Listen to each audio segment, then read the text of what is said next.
summer's day when Wilma and I left Durban. Our destination, the Northern Cape, and then on to Galagadi Transfrontier National Park on the border of Namibia and Botswana. In Mooi River, some 150 kilometers out of Durban, we met up with Ronnie, Bev and the kids, and over a cup of coffee and a bite to eat, we discussed the trip that lay ahead.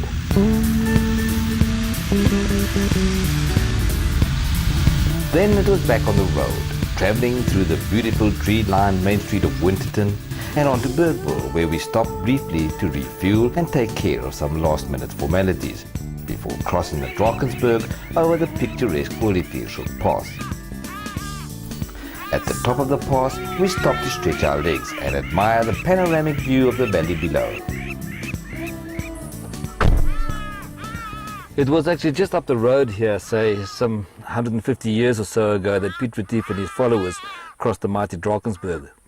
Now, you can imagine what it must have been like in those days, dismantling all these wagons to get them down these steep cliffs. Today, of course, there's a freeway that takes you up and down here within a couple of minutes. Imagine if I had to take this horse-powered creature here, take it to bits just to get it up to Drakensberg. It would have been quite something. Our first overnight stop was Golden Gate Highlands National Park. This beautiful park nestles amongst the foothills of the Maluti Mountains in the northeastern Orange Free State. It is known for its magnificent scenery and the unique landscape of sandstone formations, cliffs, highlands vegetations, wooded ravines and gullies. We set up camp in the Glenredden campsite, where the colourful Brandbach rock towers above the main rest camp.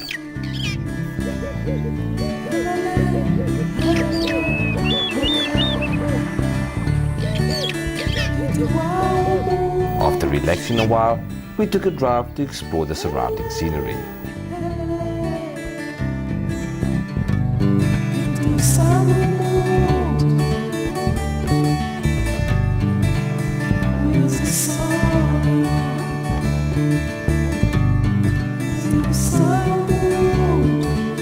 We returned back to camp just in time for a nice cold beer and a boerie roll before settling down for the evening.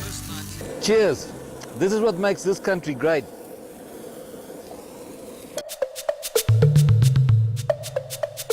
The next morning, Ronnie, the kids and I took to one of the many walking trails that start from the rest camp. The scenery was magnificent and certainly worth the effort of getting up at the crack of dawn.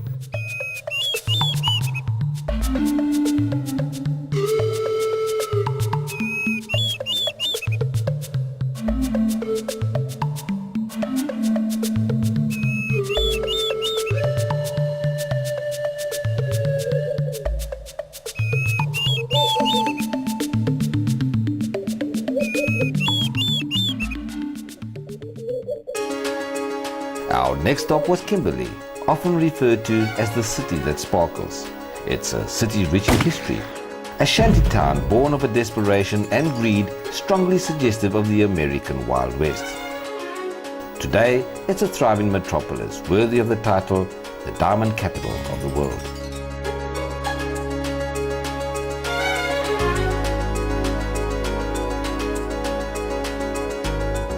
The caravan park we stayed in is situated on an old worked-out mine property and boasts Victorian-style ablutions and office buildings bearing witness to the British influence of this region. Starting off the day with the smell of bacon drifting through the park is enough to send your stomach into a frenzy.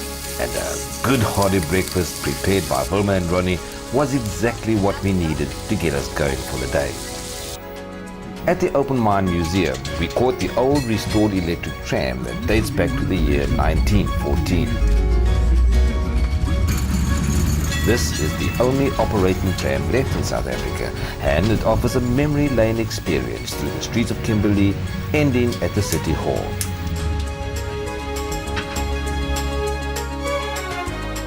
From there, we took a walk to McGregor's Museum, which houses a collection of costumes and other interesting goods of a bygone era.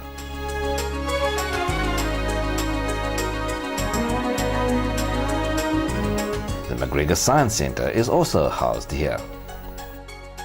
Back at the Open Mine Museum, we took a peek at the Big Hole, which is still the largest man-made excavation in the world. From this massive hole, can you believe it, 22.5 million metric tons of ground was excavated to produce 14.5 million carats of diamonds before it closed in 1914. The Kimberley Mine Museum is a replica of a town during the greatest diamond rush the world has ever seen.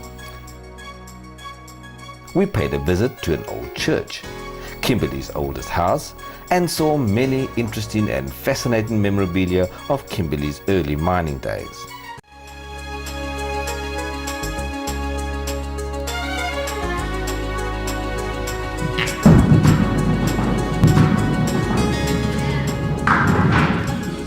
Of course, no town is complete without a good watering hole where the locals can hang out. This is a lucky place, man. Yeah, just drop being here is rumor that.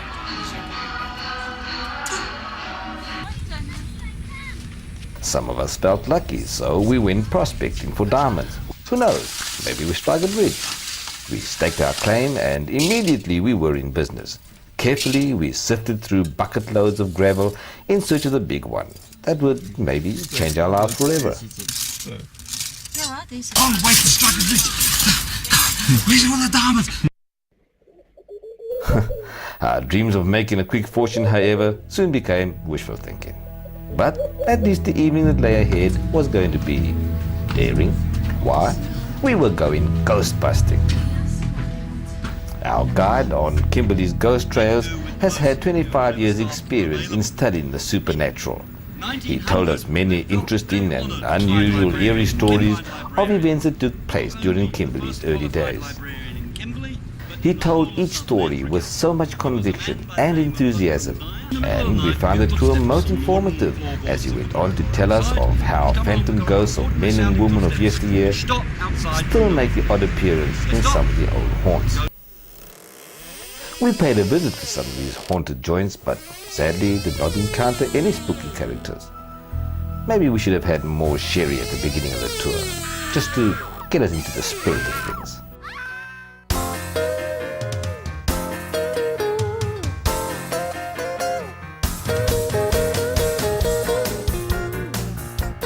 Today we left for Uppington, seeing a distinct change in vegetation as we drew closer to the Kalahari.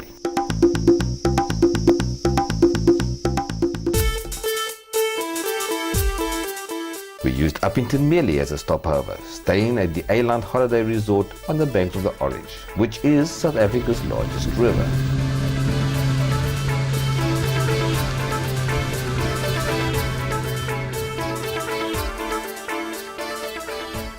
This park boasts an impressive entrance of 200 date palms, making it one of the longest palm avenues in the Southern Hemisphere.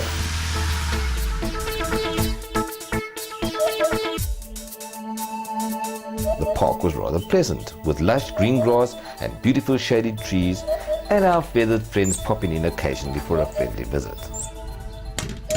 With temperatures around the 39 degrees Celsius mark, the pool was also a welcome sight.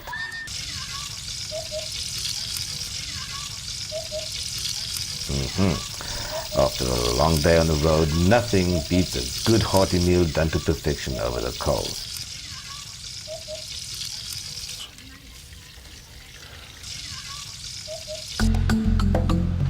Due to the bad road conditions in Kalahari, we decided to leave our caravans in Uppington and go tenting, something we had never done before.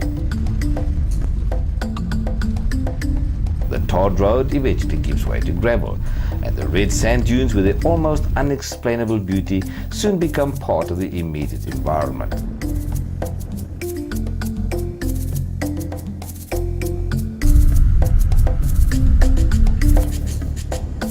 Still trying to absorb this unfamiliar terrain, we arrive at Thirstland, the southern gateway into the Kalahari Transfrontier National Park.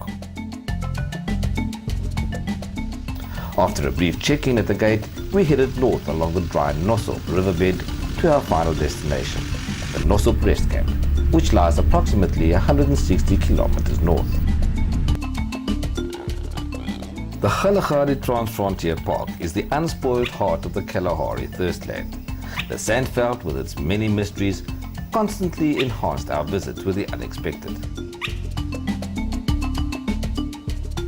Kalahari gives sanctuary to herds of endemic antelope, big and small predators, as well as over 260 species of birds.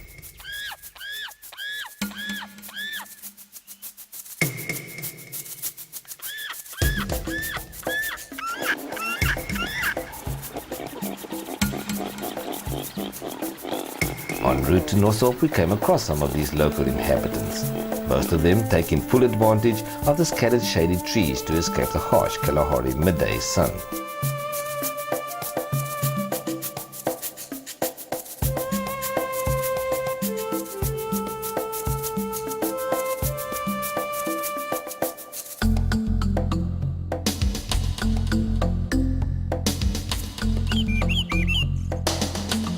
Periodically, we'd stop at the demarcated picnic sites along the way to stretch our legs and to just ponder a while, taking in the serenity and the beauty of this remote, barren countryside. On the last stretch to Nosop, we came across Gemsbok, after which the park originally received its name as the Kalahari Gemsbok National Park. Then there were the inquisitive ground squirrels, red hartebeest with their young, a small herd of playful springbok, and a pride of lazy lions making the most of a shady tree to take their afternoon siesta.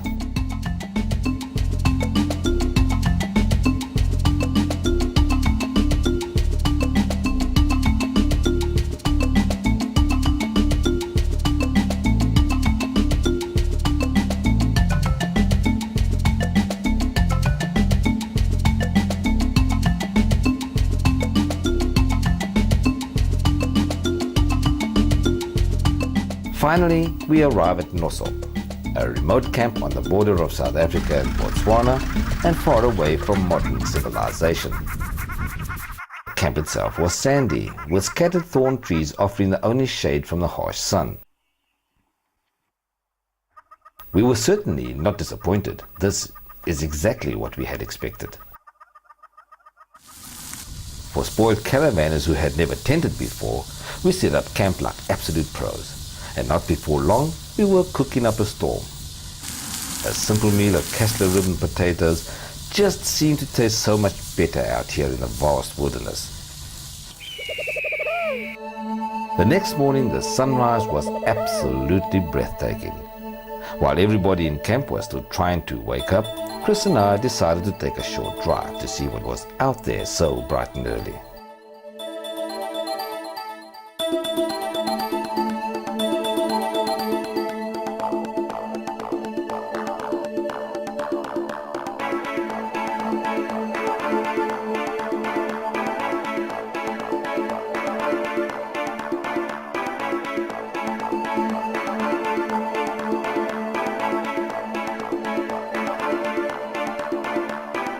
Back at camp, our furry friends the ground squirrels kept paying us a visit in anticipation of finding a quick meal. And whilst our backs were turned, they wasted absolutely no time at all in helping themselves to our supper.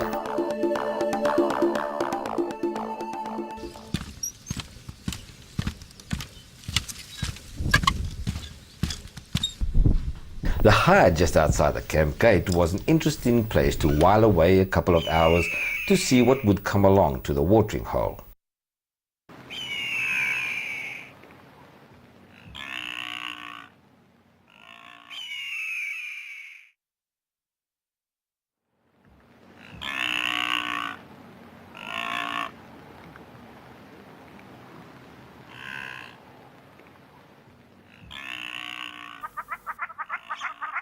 The bird life was extraordinary.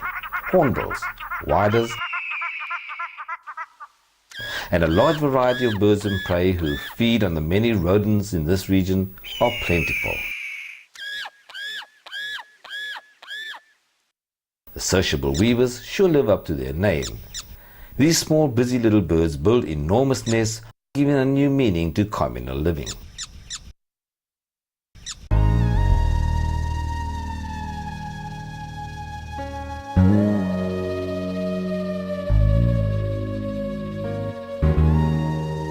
That afternoon we headed north towards Union's End, where the unspoiled terrain with all its inhabitants never ceased to amaze us.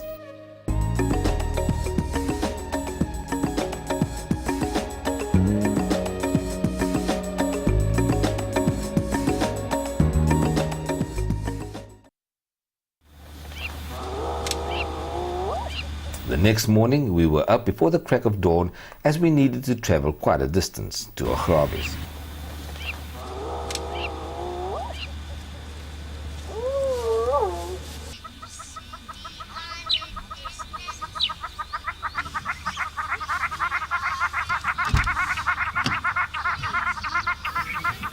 We left Nosop with mixed feelings. Sad to leave and a little disappointed as we had not seen cheetah or leopard, two of the big cats that somehow always seem to evade us when we visit the game reserve. And it seemed as if this time was going to be no exception when, out of the blue, 3 cheetah cubs stumbled into the road directly ahead of us. You can imagine the almost uncontrollable, overwhelming excitement when a female cheetah and her 4 cubs walked right alongside our vehicle for approximately 2 kilometers, pausing occasionally just to negotiate the distance between itself and some very nervous springbok that could very easily become lunch.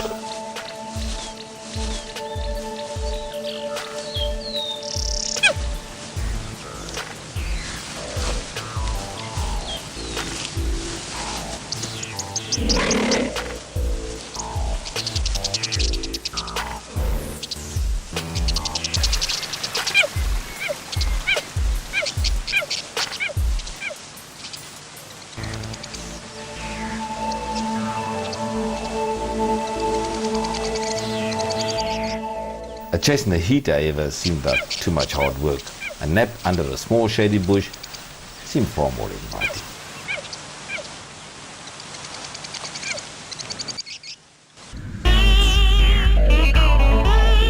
Our trip had reached its climax. If we saw nothing else, it would be okay with us. And it was with this great sense of fulfillment that we took the road heading from east to west across the dunes towards Mata. Along the way, we enjoyed a different type of vegetation and came across a large herd of springbok just outside Thirstland.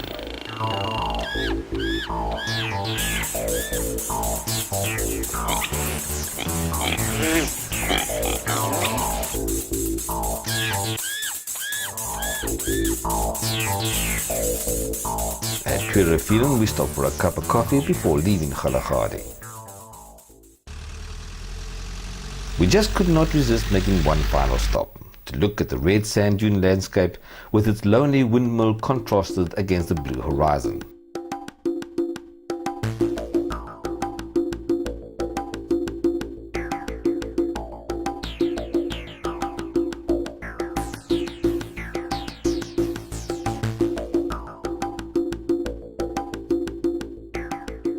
A small sign alongside the road pointed us to sand surfing, and Ronnie, Chris and Rolly wasted no time at all in making their sand surfing debut. Okay, well, some of us just needed a little helping hand.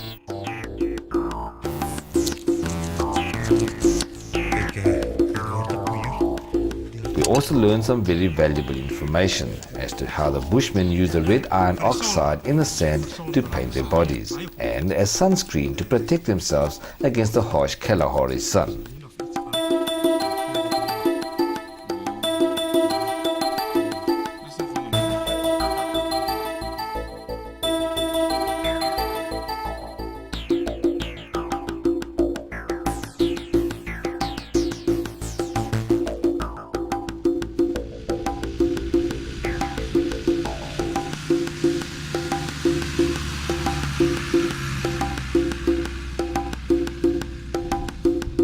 We then bade our very hospitable host farewell, and once more we were on our way.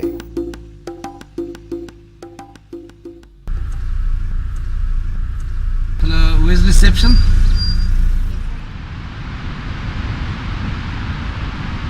The Ochrabis Falls National Park, 40 kilometers northwest of Kakamas, is the place the Khoi people call Ukarabas, the place of the great noise, referring to the way the Orange River, which makes it slow and serene way through the green Kalahari, thunders its way downwards for 60 meters in a spectacular waterfall.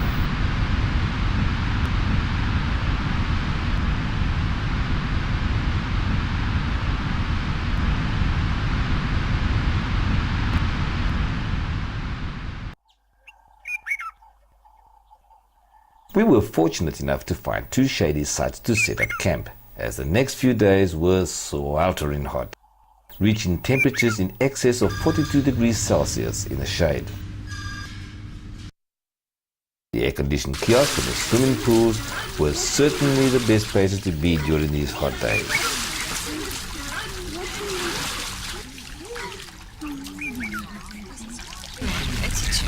Okay, they're 65 yeah. Oh, is it? Yeah.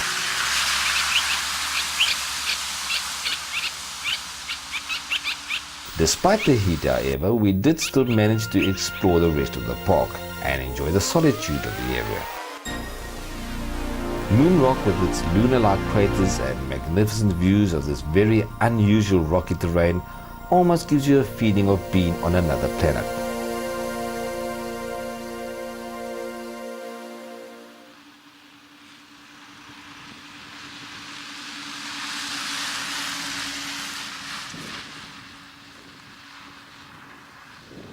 From other viewpoints, one gets a good view of the 18-kilometer abyss of the Orange River Gorge as the Orange River resumes its steady flow onwards towards the coast. This is called Echo Corner. Let's see what happens. Hello! Absolutely nothing.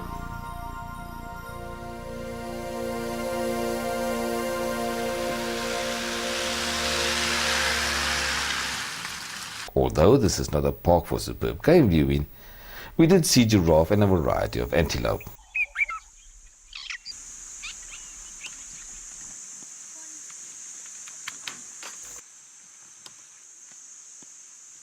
One of the many activities in the region is river rafting. After a quick briefing, our brave team set out to challenge and conquer the mighty Orange.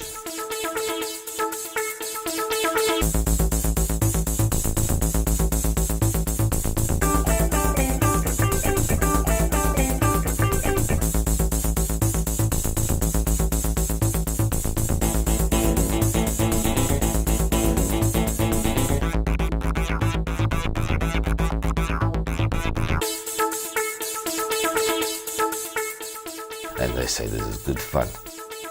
Boy, looks like a lot of hard work to me. It was just very exciting. And some rapid jets get perfectly lined up. If not, you will get sucked into holes and you need safety to take you out and all this. Nothing happened to us. We never capsized once. We're professionals now. Legend has it that the Bushmen used this unusual upside-down looking tree to make quivers for their arrows. Hence the name Quiver Tree.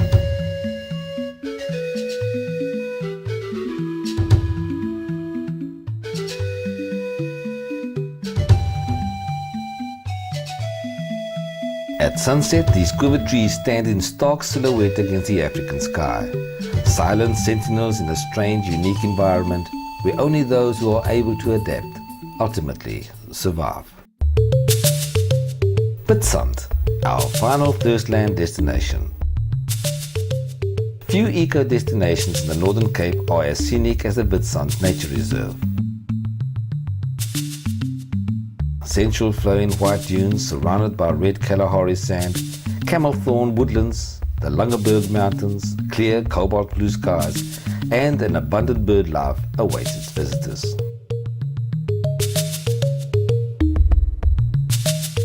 Dunes 20 to 60 meters high, 9 kilometers long and 4 kilometers wide cover a large quantity of subsurface water. Continual leaching has washed away the red iron oxide coating from the quartzite grains. This produced the white sand which stands in sharp contrast to the green vegetation and the dramatic smoky blue backdrop provided by the surrounding mountains. desert winds seem to chisel out strange and eerie patterns on the dune faces, while dune grasses draw circles in the sand to complete God's awe-inspiring artwork.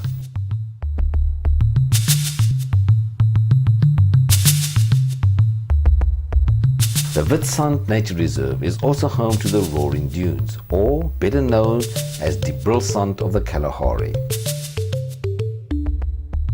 The dry air, uniform sand grains and lack of iron oxide coating may carry the key to this phenomenon that makes a roaring sound when the sand is disturbed or walked on.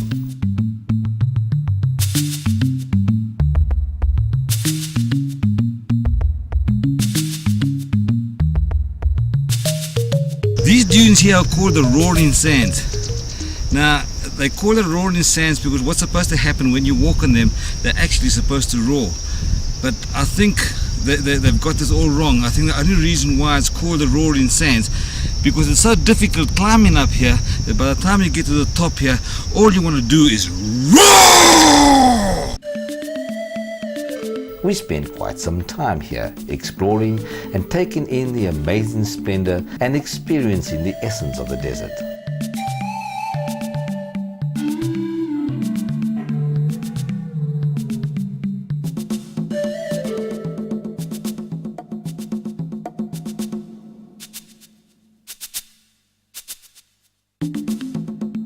Most of us really enjoyed it. Others, well, just seemed to complain. Water! Water!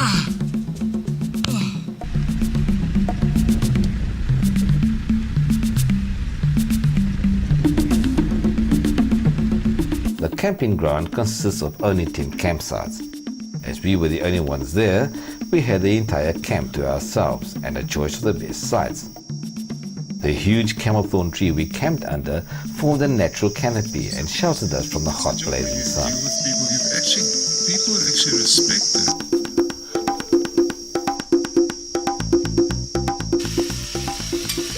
Oh well, like all good things, our journey had come to an end. We'll be having one final meal under the camelthorn tree, and tomorrow morning it's back on the long road home.